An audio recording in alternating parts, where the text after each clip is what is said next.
Hey y'all, this is Ernie with Ponderosa Farms. Hope you're having a good day. This video that you're about to watch, I hope you are. I've been working on it for probably about 2 weeks.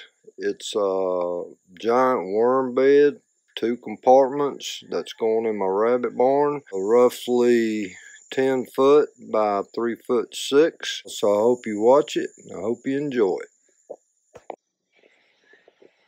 This is roughly a 10 foot by 3'6" bed I'm working on. I'm doing a little experiment with this one. It's going in my rabbit barn. It'll go about 2 inches deep in the ground, and I'm going to be insulating it with this right here.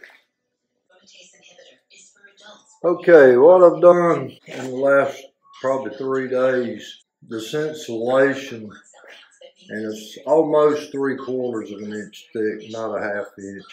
I put it all the way around the inside on both bends, and I lost a little bit of my inside space, but I'm not worried about that.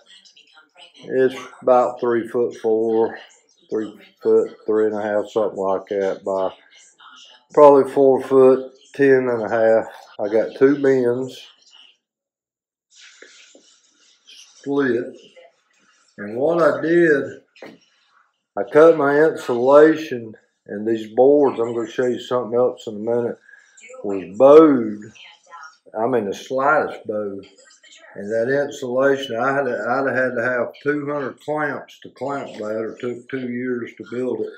So I use these little roofing nails. They did extremely well.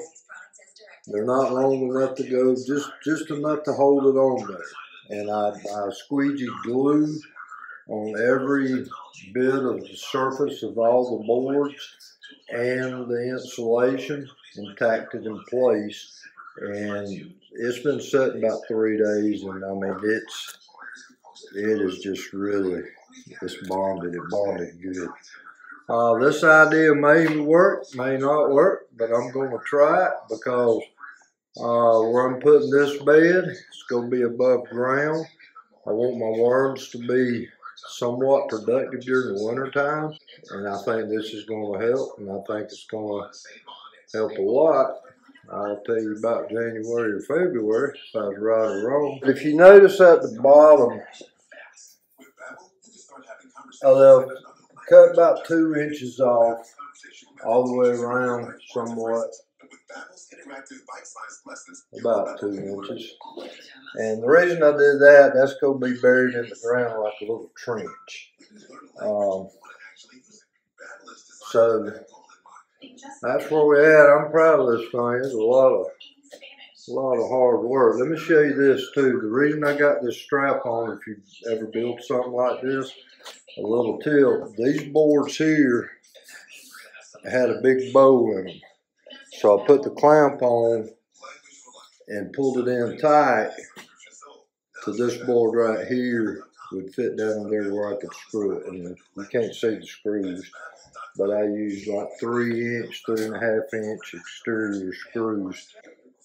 One other little tip, until I got that pulled in, I didn't have nobody holding this board right here. I was doing it by myself. So I just screwed a little board on the bottom for it to set on till the screws screwed it in, and that worked out real good. So if you're doing something by yourself, you'll run into little hiccups, but if you think it out, you know, there's ways with just some basic stuff you can do where you can get it finished. Alright y'all, I hope y'all like this. I'm really proud of it. Like I said, we're going to be setting this thing today or tomorrow, and then I'll show you another video once we get it set up. So if you would, like and subscribe, help me and my channel out, my grandson. And like I always say, take time to smell the roses. Be thankful for what you got. Don't worry so much about what you ain't got. See ya.